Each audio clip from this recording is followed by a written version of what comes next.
Hola, ¿cómo va? Bueno, un poco lo que vamos a ver hoy es pensar en los aportes que el psicoanálisis da a la psicología social, ¿sí?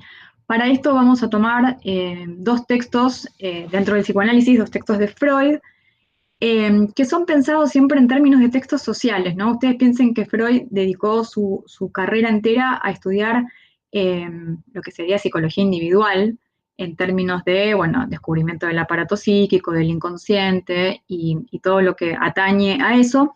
Pero bueno, estos son textos, dos de los textos que le ha dedicado a pensar más la cuestión social, ¿sí? Uno es Psicología de las masas y análisis del yo, del año 1921, y el otro es El malestar en la cultura, del año 1929. Y la idea es justamente poder pensar cuál es la unidad de análisis, ¿no? Desde esta corriente, cómo piensa la cuestión social. Bien, vamos a arrancar con Psicología de las masas y análisis del yo. Y el primer planteo que hace Freud, que es muy certero en esto que dice y lo va a sostener durante todo este recorrido que hace de lo social, es que no hay un límite tajante entre la psicología social y la psicología individual. Él plantea que la vida individual está siempre atravesada por otros, ¿no? Lo individual en sí está compuesto por vínculos. Pensemos en cualquier tipo de relación, amistad, de pareja, incluso enemigos, ¿no? Está presente siempre la dimensión social. Hasta ese momento la psicología social y la individual estaban separadas, ¿no? Freud viene a romper con eso y él plantea que lo social se infiltra justamente en lo más íntimo de las personas. Y en este punto, la masa no es la excepción, ¿no? Es una forma también, dice él, de vínculo, de relación humana, que tiene continuidad, esto es lo que él va a ir demostrando, con la vida psíquica de cada individuo, ¿sí? Un poco la pregunta que se hace Freud es, bueno, ¿qué sucede cuando los individuos se reúnen en masas, ¿no? Y él entiende que para poder abordar esta temática, la psicología individual no alcanza. Tiene que pensar en términos de psicología de las masas. Y para esto va a tomar a Le Bon, ¿sí?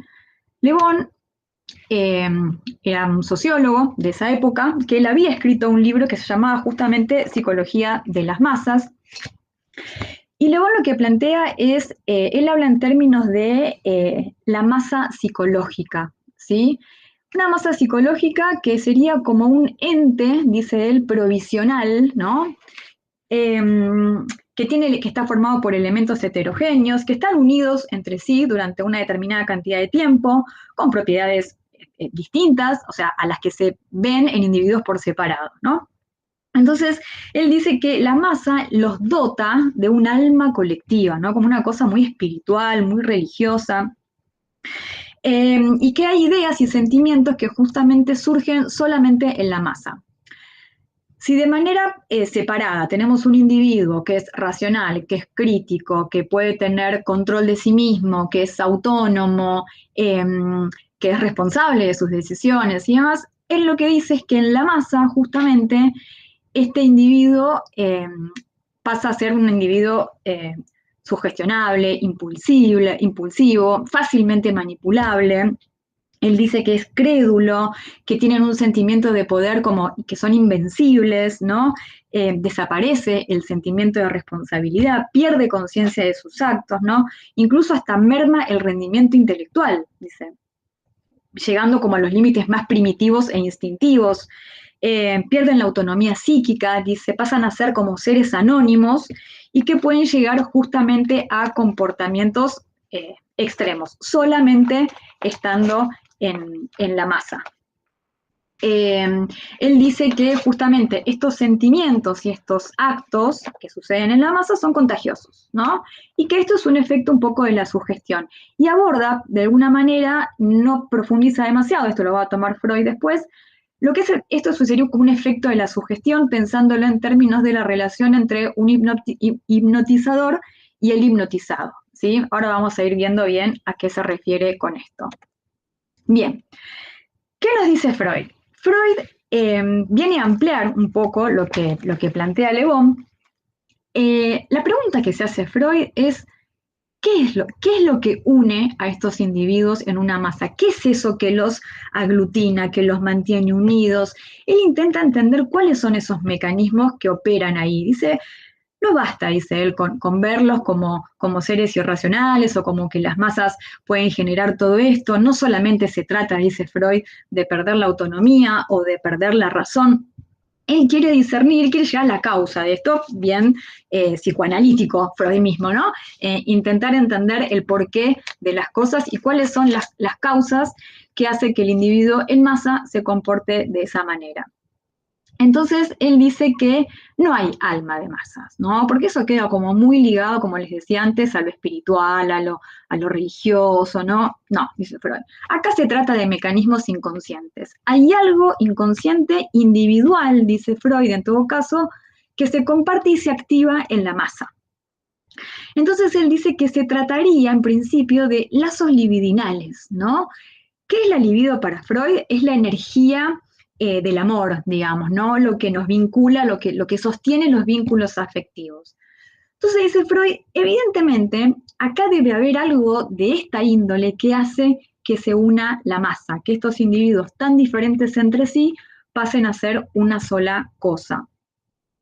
Él dice que la clave, justamente, de todo esto, está en el inconsciente y en los vínculos libidinales. Esta es como su manera de pensar qué es lo que fusiona a una masa. Él retoma este tema de la sugestión que un poco bordea a Le Bon, y él dice que, bueno, que evidentemente hay algo de la identificación, dice Freud, y de estos lazos libidinales que no es solo sugestión pensándolo en términos mágicos, ¿no? Como algo que sucede, la masa sucede, se forma porque sí, sino que evidentemente hay cosas más inconscientes como la identificación, que ahora vamos a ver qué es, y estos vínculos libidinales que sostienen y permiten tener un ideal compartido, un líder, ya vamos a ir viendo bien qué es lo que plantea Freud. Pero en definitiva de lo que se trata es de incorporar el inconsciente al fenómeno de las masas, ¿sí? Lo que une a la masa, dice Freud, son formas de amor, identificación e idealización, ¿sí? Bien. ¿Qué nos dice de la identificación? Bueno, en principio él dice que lo que se podría observar a grandes rasgos en una masa es que, ok, tenemos una identificación entre todos los individuos que formamos parte de esa masa, o sea, nos identificamos entre nosotros, estamos ahí porque algo de acá nos hace iguales, nos une, nos identificamos entre nosotros, pero al mismo tiempo hay otra cosa, un líder, dice Freud, o un ideal, o un algo exterior, ¿no? Entonces sería una identificación horizontal y una identificación vertical hacia esa figura del líder, ¿sí?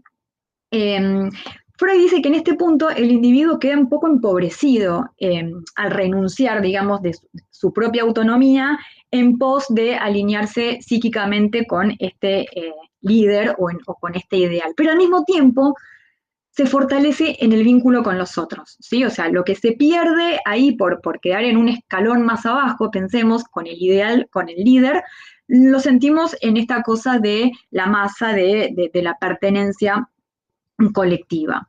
Entonces él dice que evidentemente la masa, lo que mantiene la cohesión de la masa, es este doble lazo libidinal.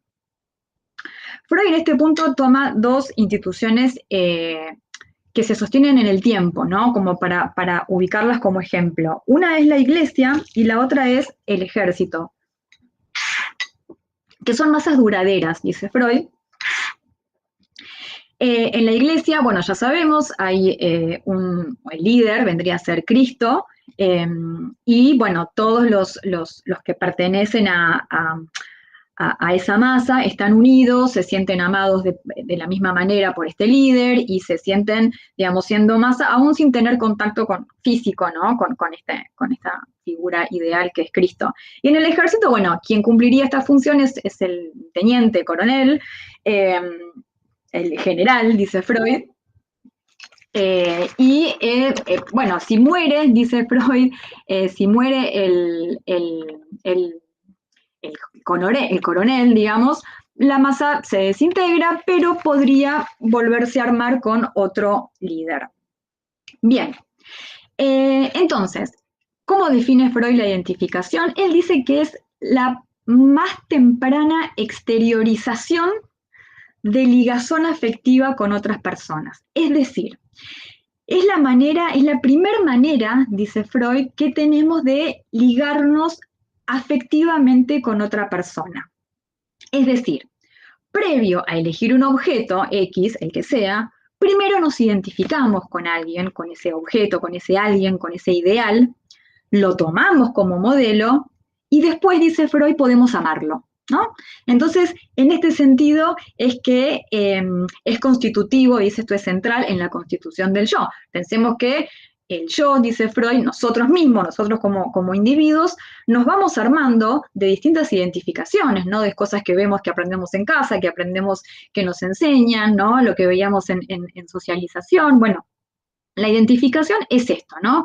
Tomar algo como modelo y hacerlo parte de uno para poder amarlo, digamos, ¿no? Entonces él toma como ejemplo, no nos vamos a meter tanto en detalle en esto, pero él toma como ejemplo el enamoramiento y la hipnosis, ¿no? Que dice que son ejemplos de empobrecimiento del yo, porque en el enamoramiento uno entrega todo al otro y hay una idealización total y hay una subordinación, ¿no? Lo mismo en la hipnosis. Entonces, Freud lo que dice es que justamente en la masa, estas mismas cosas que vemos en el uno a uno, en el enamoramiento o en la hipnosis, se hacen colectivos, ¿sí? Bien. Por otro lado, Freud toma un concepto que circulaba en esa época, que era la idea de que existía algo que se llamaba instinto gregario. ¿Qué es el instinto gregario? Era un poco el intento de poder explicar qué une a las personas, por qué los humanos tienden a unirse en masas, en grupos. Hay algo circulaba en ese momento que tiene que ver con que, bueno, los humanos nos unimos por un instinto gregario. Entonces, acá vamos a hacer una diferencia que es fundamental en el psicoanálisis, que es instinto y pulsión, ¿sí? El instinto es un patrón de comportamiento propio de los animales. Es innato, es heredado, es fijo. Es típico de los animales porque además es siempre el mismo, ¿sí? Se repite este patrón de comportamiento. En cambio, la pulsión, que esto es un concepto que elabora Freud desde el psicoanálisis, él lo plantea como una fuerza dinámica, ¿no? Que es constante, que viene del cuerpo, es decir, es somática, es un impulso, dice Freud, que se traslada a lo psíquico, a lo humano, y es lo que impulsa la acción, ¿no? Y es lo que, bueno, salimos a buscar cosas, objetos, que pueden ser variables, objetos, y pensemos también en objetos de amor, personas, digamos, esa otra cosa que vamos a buscar, va cambiando, pero que en definitiva va a depender siempre de la experiencia individual de cada uno. Pero se trata de una pulsión, por eso en este punto, y voy a decir algo que es recontra obvio, todos somos distintos, ¿sí? Todos tenemos distintas conductas, incluso ante idénticos hechos. Entonces, esta es la pulsión, ¿sí? El instinto supondría que todos nos deberíamos comportar de la misma manera porque es algo innato, heredado y fijo. Entonces, Freud dice, chicos, nada que ver, acá no hay ningún instinto gregario, esto no existe. Lo que explica la masa, insiste Freud, es el lazo libidinal. Nos reunimos, dice Freud, y esto pensémoslo en nuestra vida, ¿no? ¿Con quién nos reunimos? Nos reunimos con quien compartimos cosas, ¿no? Con quienes tenemos cosas en común, intereses. Por ahí tenemos que compartir un espacio con gente que no es de nuestro agrado, pero bueno, ahí nos une otra cosa, ¿no? Y por ahí nos formamos grupos, somos alumnos de un curso o estamos en una empresa, en una oficina con un montón de gente y eso no nos hace grupo y no nos juntamos necesariamente con eso, ahí nos une otra cosa. Pero es en definitiva lo que une a una masa y lo que une a un grupo como tal es la cuestión libidinal. Nos reunimos con quien tenemos cosas en común y objetos comunes de amor, dice Freud. ¿Qué toma Freud? Y acá también vamos a hacer un repaso, apenas no nos vamos a meter tanto. Él toma como una escena mítica, ¿no? Una narración mítica que justamente cuenta lo que sería la primera forma de masa que se puede ubicar, ¿no? Y es una masa, digamos, el mito es el de la horda primordial, que es una masa que se reúne alrededor de un padre primordial, despótico, todopoderoso, malísimo, y todos sus hijos sometidos a este padre. Entonces un día, dice Freud, cuando dice Freud, lo dice el mito, estos hermanos, estos hijos de este padre tan perverso, se rebelan contra este padre, lo asesinan y automáticamente se les viene el sentimiento de culpa, ¿no? Entonces, un poco para ordenar eso, lo que ellos hacen es, en reemplazo de este padre que matan, crean un tótem, una especie de estatua que simbolizaría a este padre, y ellos mismos se ponen de acuerdo en las prohibiciones que hay que respetar, ¿no? Este es un texto que Freud escribe que se llama Tótem y Tabú, para pensar, bueno, justamente cómo se organizarían frente a esto que ya no está, pero lo vuelven a hacer porque evidentemente algo de esto los vuelve a organizar para tener en cuenta, bueno, cuáles son las cosas que sí y cuáles son las cosas que no, ¿sí? Las prohibiciones. Entonces Freud toma este mito, esta narración, porque dice que un poco en la masa se reedita esa escena, ¿no? Como que algo de esto vuelve a organizarse en el psiquismo de los seres humanos. Entonces, en algún punto, dice Freud, esto podría explicar la fascinación que a veces uno tiene por un líder, el miedo, ¿no? Porque no siempre es el amor entendido en términos amorosos, sino justamente es un vínculo libidinoso desde el miedo, desde la obediencia, desde de quedar ciegos, ¿no? Obnubilados ante un líder. Entonces, en este punto, el lazo social está atravesado por la ambivalencia, ¿sí? Y Freud de lo que va a hablar justamente es del ideal del yo. El ideal del yo es una instancia psíquica, dice Freud, que tiene que ver con una representación que tenemos las personas, y esto piénsenlo para ustedes mismos, una representación interna de lo que nos gustaría ser, ¿sí? Del ideal que querríamos ser, del yo que querríamos ser de manera ideal, a lo que aspiramos. Entonces Freud dice que en la masa eso se le entrega al líder, ¿sí? Y nos subordinamos ante él. Por eso él habla de cierto empobrecimiento, ¿sí? Bien.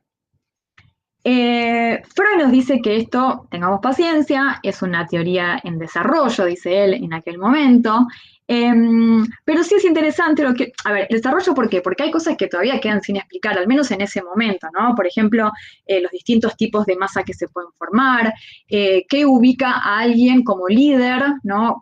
¿Por qué esa persona o ese ideal pasa a transformarse en líder? Bueno, son cosas que quedan en ese momento fuera de la posibilidad de análisis, pero no desestima en algún momento poder llegar a cierto puerto en relación a eso. Lo que sí dice Freud que se puede ver es que en la masa se puede explicar justamente por mecanismos que ya existen en la psicología, en la psiquis individual, ¿sí? Hablamos de identificación, de inconsciente, de vínculos libidinales, de lazos libidinales, ¿no? Entonces incluso retoma escenas que míticas, ¿no? Que en algún punto han organizado el relato y en principio pensamos que eso ordena cierto modo de cómo nos posicionamos frente a una imagen, ¿no? A un tótem o a un alguien o algún algo que ejerce cierto poder o que nosotros quedamos en un escalón más abajo. Entonces, todas estas cosas que Freud nombra ya existían, existen en lo individual. ¿Sí? Por eso vuelve a remarcar que no existe la oposición entre lo individual en sí mismo y lo social, que en todo caso el psicoanálisis lo que hace es poder explicar esto en continuidad, ¿sí? Y esa es una frase que él marca apenas empieza el texto, ¿sí? Yo la puse al final un poco a modo de cierre, pero justamente es que la psicología individual es simultáneamente psicología social. No se pueden pensar por separado por todo lo que acabamos de ver, ¿sí? Bien. Bueno, vamos a pasar al otro texto, que como les dije es El malestar en la cultura. Bueno, en este texto Freud vamos a tomar algunas cosas, ¿no? Porque él cuenta mucho en principio en este texto él empieza a hablar de un intercambio que tiene con un amigo de él, hablando sobre religión, ¿no? La religión es un tema que Freud aborda mucho durante toda su teoría, y qué genera la religión, y una ilusión, y bueno, y demás cosas. Entonces, él hace un intercambio de cartas con un amigo y este amigo le cuenta que en realidad, si pensamos desde la religión, dice el amigo, eh, podemos pensarlo en términos, es como muy poético, ¿no? Como en términos de un sentimiento oceánico, ¿no? Como algo inmenso, como una sensación de, esto pensado desde la religión, insisto, ¿no? Como una sensación de que estamos unidos con el todo, donde se disuelven los límites del yo con lo otro, donde hay un sentimiento de atadura que es indisoluble, ¿no? Entonces, qué sé yo, Freud le hace un poco de ruido todo esto, de hecho, eh, discute en buenos términos, ¿no? Pero se van intercambiando cartas, que bueno, que él no estaba muy de acuerdo con que desde siempre los seres humanos tenemos como esta cosa de que es un sentimiento oceánico y de que un nexo con lo que nos circunda a través de un sentimiento tan inmediato desde el comienzo, ¿no? Ese Freud dice, eso me suena raro, dice, es al menos extraño. Entonces, interpela, por supuesto desde el psicoanálisis, diciendo, ok, tenemos certeza del yo, ¿no? Tenemos certeza de quién soy yo, pensemos. Eh, por todo el desarrollo que Freud viene haciendo del psicoanálisis, también tenemos certeza de que hay cierta continuidad de nuestro propio yo, de quién soy, hacia el interior, ¿no? En términos de, tenemos un aparato psíquico, tenemos un inconsciente y todos los desarrollos que hace Freud. Ahora, hacia afuera, sí, no somos lo mismo, dice Freud, que el mundo que nos circunda, hay una división, pero no termina de quedarle claro. Entonces empieza a elaborar un poco todo esto. Entonces toma también, una vez más, el enamoramiento, ¿no? Como esta situación donde sí, yo soy yo, pero estoy enamorado y entonces, bueno, hay como toda una cosa ahí que donde somos uno, ¿no? De hecho, cuando la gente se casa por iglesia, parte del texto que lee el cura es que bueno, que ahora pasan a ser uno, ¿no? Una sola carne, y que pasan a ser uno. Entonces, bueno, ahí como que no quedarían tan claros cuáles son los límites del yo y del otro, porque estamos fusionados, ¿no? También toma, bueno, los límites más desde la patología, que tiene que ver con los delirios, donde la gente que está cursando un cuadro delirante a lo mejor no distingue el yo de la realidad, entonces la fusiona, pero bueno, eso ya sería más del orden patológico. Entonces dice, no sé, dice, hay algo que yo acá, dice Freud, tengo que estudiar, porque esto no debe haber sido así desde siempre, ¿no? ¿Dónde está el límite y cómo establecer ese límite?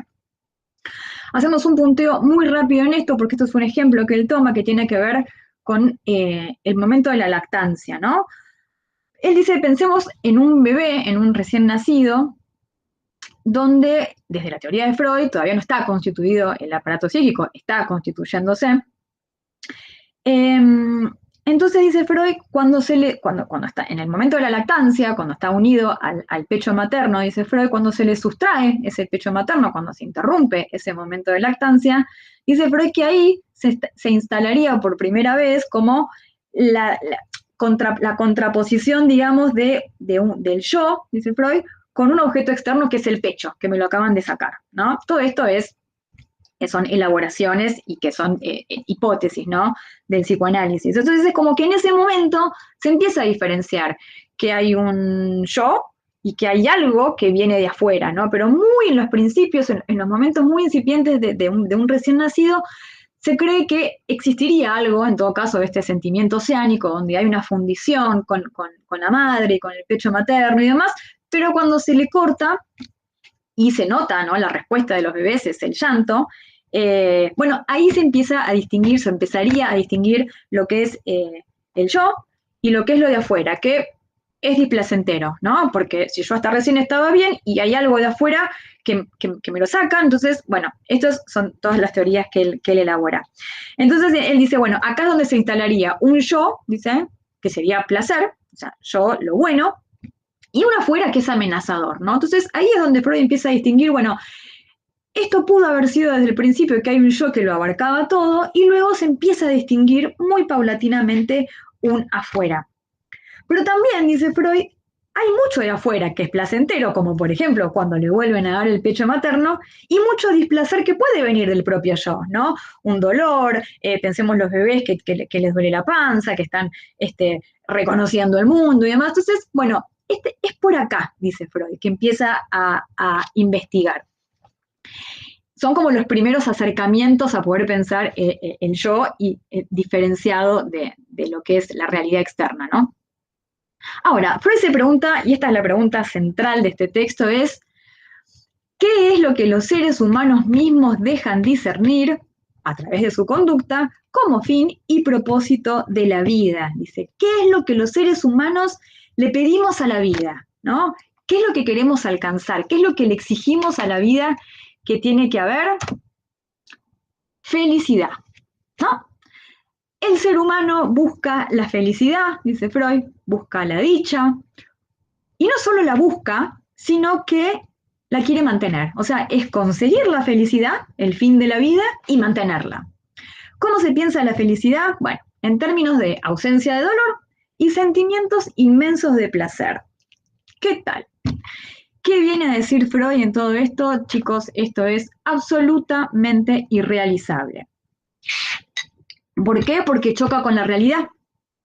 Porque la felicidad, dice Freud, en todo caso, en sentido más estricto, corresponde a satisfacciones puntuales, ¿no? De necesidades, que puede durar más o menos. Es episódica, dice Freud, y dista muchísimo de ser un estado, ¿sí? Entonces acá empieza a explicar por qué esto no se puede hacer. En principio lo ubica que el sufrimiento, dice Freud, amenaza desde tres fuentes, ¿no? En principio desde el propio cuerpo. ¿Por qué? Porque el cuerpo, dice Freud, está destinado, es dramático, ¿no? Está destinado, dice Freud, a la ruina y a la disolución. O sea, hay un deterioro, hay una fragilidad. Sin llegar antes a eso, el ser humano se angustia, siente dolor, va envejeciendo, se va poniendo cada vez más frágil y finalmente se muere, ¿no? Entonces ya ahí tenemos una primera fuente de sufrimiento que es nosotros mismos. La segunda fuente de sufrimiento es el mundo exterior, y Freud acá lo plantea en términos de la hiperpotencia, dice Freud, de la naturaleza, ¿no? Pensemos en cosas, en terremotos, en pandemias, ¿no? Sin ir más lejos, situaciones que, bueno, vienen de la afuera. Estos dos, dice Freud, los podemos controlar. Estos dos, dice Freud, no los podemos controlar. Son inevitables, dice Freud. Yo hoy haría una salvedad, sobre todo en el primer punto, en relación al avance de la tecnología y de la inteligencia artificial, que cada vez está interviniendo más en el propio cuerpo para, bueno, todo este padecimiento que ubicaba Freud, digamos, sea menor y que hasta al punto de, por ejemplo, hoy están haciendo experimentos para que se puedan concebir bebés en vientres robotizados, ¿no? Entonces, digo, bueno, hoy no sé si es inevitable controlar el sufrimiento que viene del propio cuerpo, lo pondría al menos entre comillas. Eh, Estos dos, dice Freud, en ese momento son inevitables. Ahora, ¿qué pasa con el tercero? El tercero es el vínculo con los otros, ¿no? Y dice Freud, es el que sentimos como el más doloroso, ¿no? Y tiene que ver con, bueno, con las normas que regulan los vínculos, ¿no? En relación a los conflictos, a las frustraciones, a las agresiones, bueno, a todo lo que implica el vínculo con los otros. Entonces dice Freud en este punto, dice, nos cuesta entender, dice Freud, la razón por la cual las normas que nosotros mismos como sociedad creamos, ¿no? En términos de cultura, ahora vamos a entrar en este concepto, que deberían darnos felicidad y protegernos, ¿por qué no lo puede hacer a todos por igual? ¿No? ¿Por qué hay algo del vínculo con nosotros que genera sufrimiento? Dice Freud, ¿no? Ahora, es interesante porque él dice que el sufrimiento es una sensación, ¿no? Entonces perdura mientras lo sentimos. De modo que él piensa que hay cosas que podemos hacer los seres humanos para apaciguar un poco el sufrimiento. En principio dice que los más eficaces son los que influyen en el organismo de manera directa, ¿no? Y acá es donde Freud, bueno, donde Freud lo que plantea es, no sé, la intoxicación, ¿no? El consumo de sustancias que hace que uno deje de sentir dolor, ubica también la posibilidad de aislarse, ¿no? Como dice, bueno, listo, me aíslo, no tengo contacto con nadie, o inviable, o por lo menos no sostenido en el tiempo, para no sufrir. Él habla también de la sublimación, que la sublimación es un mecanismo de defensa que piensa Freud que tiene que ver con todas esas pulsiones y emociones intensas, bueno, reubicarlas, dice Freud, en fines socialmente adaptados, ¿no? Como por ejemplo el arte, la ciencia. Ubica el amor también como un lugar donde, bueno, nos acobijamos en el amor, pero bueno, también en el amor uno sufre. La fantasía, dice Freud, la fantasía, en otro texto Freud le da mucha importancia en el psicoanálisis a la fantasía, y él plantea algo que es muy interesante, que es la fantasía es como ese reservorio natural que tenemos los seres humanos al cual podemos acudir cuando la realidad nos atormenta, ¿no? Nadie nos puede quitar la fantasía, ¿no? Cuando estamos mal, pensemos nosotros mismos que cuando empezamos a pensar qué lindo sería, ¿no? Entonces son como fuentes para apaciguar un poco el sufrimiento. Y después algunos son más tajantes, que es como romper el vínculo con la realidad, que ahí volvemos a lo mismo, eso sería más una cuestión más de índole patológica, ¿sí? Eh, ahora sí. Entonces, ¿qué es lo que dice Freud? Y esto es palabras más, palabras menos lo que dice el texto, es que gran parte de la culpa por nuestra miseria, interesante la palabra que usa, la tiene la cultura, ¿no? Dice, buscamos placer en la cultura, pero la misma cultura nos lo niega, ¿no? Ahora vamos a ir viendo por qué. Todo aquello, dice Freud, con lo cual intentamos protegernos, ¿no? De la amenaza que acecha desde las fuentes de sufrimiento, pertenecen justamente a esta cultura. Entonces, la cultura la piensa como, esto es palabras más, palabras menos, casi textual, que es la suma de operaciones y normas que distancian nuestra vida de los antepasados animales, ¿no? O sea, son un montón de cosas que nos diferenciarían de los animales. Son cosas que pueden hacer los seres humanos que nos diferencian de los animales. Entonces, él habla de, bueno, que sirven para dos fines, justamente lo que decíamos antes, todo lo que el ser humano puede hacer para protegerse de la naturaleza y de los avatares de la misma, y todo lo que se puede hacer para regular los vínculos recíprocos entre los individuos. Entonces, él empieza a hacer como todo un análisis de todo lo que sería lo cultural, ¿no? Entonces dice, bueno, culturales son actividades y valores, dice él, que son útiles, ¿no? Para el ser humano, que pueden estar, por ejemplo, al poner la tierra a su servicio y todo lo que puede hacer utilizando la tierra. Pensemos en términos de herramientas, los instrumentos, todo lo que puede ser útil, ¿no? El avance de la ciencia, de la técnica, dice él, no de tecnología, pero sí de la técnica, todo lo que es útil. Lo cultural también es lo bello, ¿no? Lo estéticamente bello, el orden, la limpieza, ¿no? Él habla también de que distinguimos como lo cultural en cuestiones, en actividades psíquicas superiores, ¿no? Como las tareas intelectuales, científicas, artísticas, la filosofía, la religión. Entonces, dice que apreciamos también el modo en el que se reglan, dice Freud, los vínculos recíprocos entre individuos. Dice que esa regulación tiene que estar sí o sí, nos guste o no. ¿Por qué? Porque permite la convivencia. Porque si no, dice Freud, quedaríamos sometidos a la arbitrariedad de cada uno de los individuos por su cuenta, ¿no? Entonces, la convivencia ahí sí sería imposible de pensar. Entonces, él lo que dice es que el poder de la comunidad, dice Freud, se contrapone al poder del individuo solo. Entonces, esta sustitución del poder de la comunidad por sobre el poder del individuo es el paso cultural decisivo, dice Freud. Es donde se limitan las posibilidades de satisfacción individuales. Es decir, que el ser humano tiene que relegar cuestiones que le darían placer a él mismo porque vive en sociedad, porque hay un poder cultural de la comunidad establecido por nosotros mismos, por eso es esta ambivalencia, que organiza las cosas de determinada manera para que no quedemos al libre albedrío de cada uno, porque sería un caos, digamos, violencia, de todo, ¿no? Sería una desorganización total, como las cosas más de los antepasados. Entonces, el siguiente paso, dice Freud, a esto es que haya un orden jurídico. Es decir, que haya una justicia que organice, que legisle para que esto se cumpla, para que el orden no se quiebre, ¿sí? Y es un derecho al que todos han contribuido, digamos, armando esta cuestión jurídica, sacrificando nuestros propios intereses personales, ¿sí? Y la idea es que justamente nadie sea víctima de la violencia bruta de quienes quieran ejercer su poder individual. Entonces, de lo que se trata, dice Freud, entonces, en algún punto, este desarrollo cultural dice que la libertad individual experimenta limitaciones y la justicia exige que nadie escape de ellos. O sea, esto mismo que nos genera sufrimiento es lo que hacemos, es lo que inventamos los mismos seres humanos en la cultura. Entonces, de lo que se trata, dice Freud, es de poder pensar justamente un equilibrio entre lo individual y lo cultural y que eso nos haga más o menos felices, ¿no?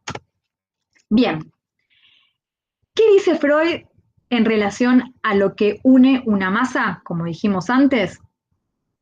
Al amor. Él dice que el amor es el factor más poderoso de cohesión social, ¿no? Acá se pone romántico.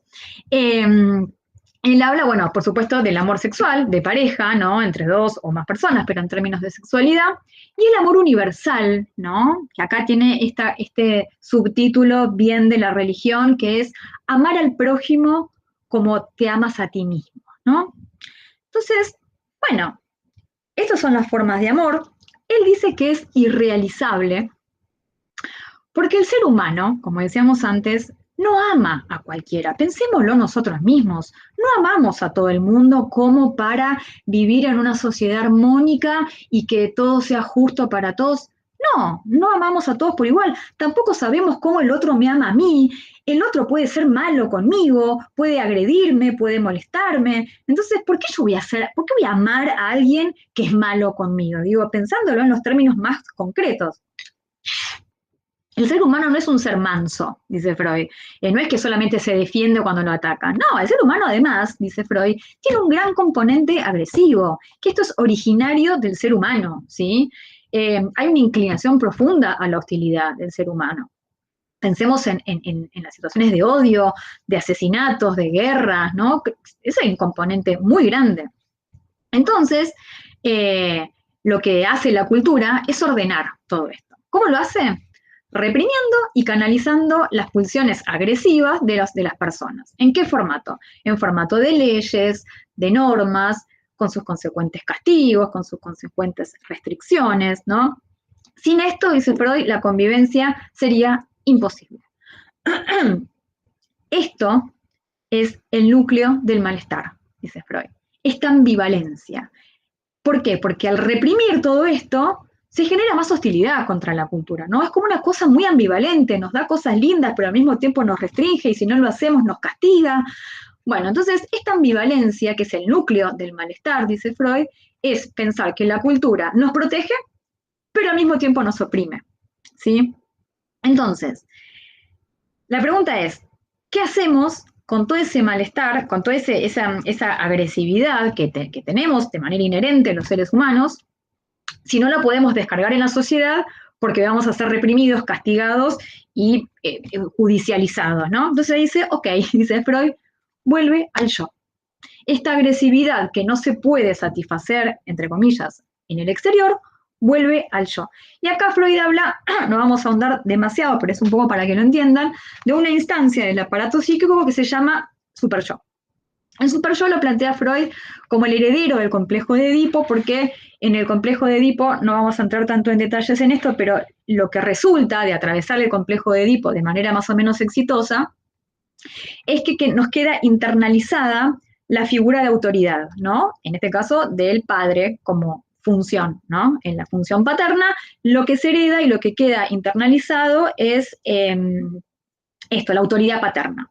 Entonces, él lo que dice es que se interiorizan también las exigencias sociales y culturales. Entonces, en este punto, la vigilancia está internalizada. Ahora, esta agresión, dice Freud, que se interioriza, se interioriza como una conciencia moral, ¿no? Como puede ejercer contra nosotros mismos, contra el yo, la misma severidad agresiva que hubiera tenido contra otros, ¿no? Eh, Se genera la conciencia de culpa, que es como esta tensión entre el yo, que queda ahí, bueno, yo soy esto, pero al mismo tiempo, o sea, soy sometido a mi otra parte, sería que, bueno, que castiga, que reprime, ¿no? Que puede ser súper exigente.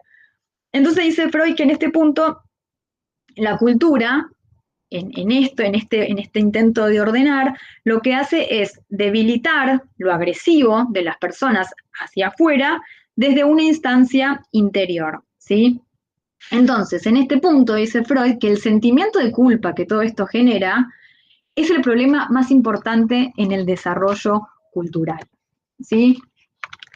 Entonces, en este punto es interesante pensar cómo la cultura, ¿no? Dice Freud, eh, que debería garantizar bienestar, pero aumenta el malestar por todo esto que vimos, ¿no? Por la represión, por la culpa, por todo lo que tenemos que ceder para poder vivir en sociedad y demás, bueno, genera toda esta ambivalencia. Entonces, en definitiva, dice Freud, de lo que se trata es que acá hay un antagonismo irremediable, ¿no? Entre las exigencias propias, pulsionales de cada uno de los seres humanos y las restricciones impuestas por la cultura. ¿Quiénes arman la cultura? Nosotros mismos.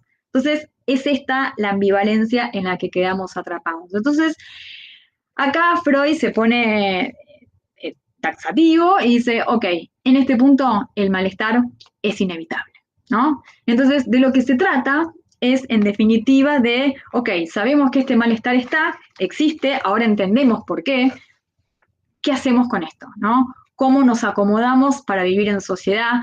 ¿Cómo hacemos para poder ordenarnos, para poder disfrutar de la cultura, para poder vincularnos con otros y que no nos genere malestar, ¿no? Entonces, todas estas cuestiones son las que plantea Freud y estas son las conclusiones a las que llega. Entonces, para retomar un poco lo que pensábamos al principio de cuál es el objeto de análisis, cuál es el aporte que hace, bueno, pensemos todos los conceptos que él fue trayendo en estos textos, ¿no? El concepto de identificación, qué es lo que nos une en la masa, ¿no? El inconsciente, los lazos libidinales, bueno, para poder pensar un poco, y esta es un poco la tarea de ustedes, es, bueno, ¿cómo se piensa entonces lo social y la sociedad desde el psicoanálisis y desde puntualmente los aportes que hace Freud a través de estos textos? Bueno, espero que les haya servido y nos vemos la próxima.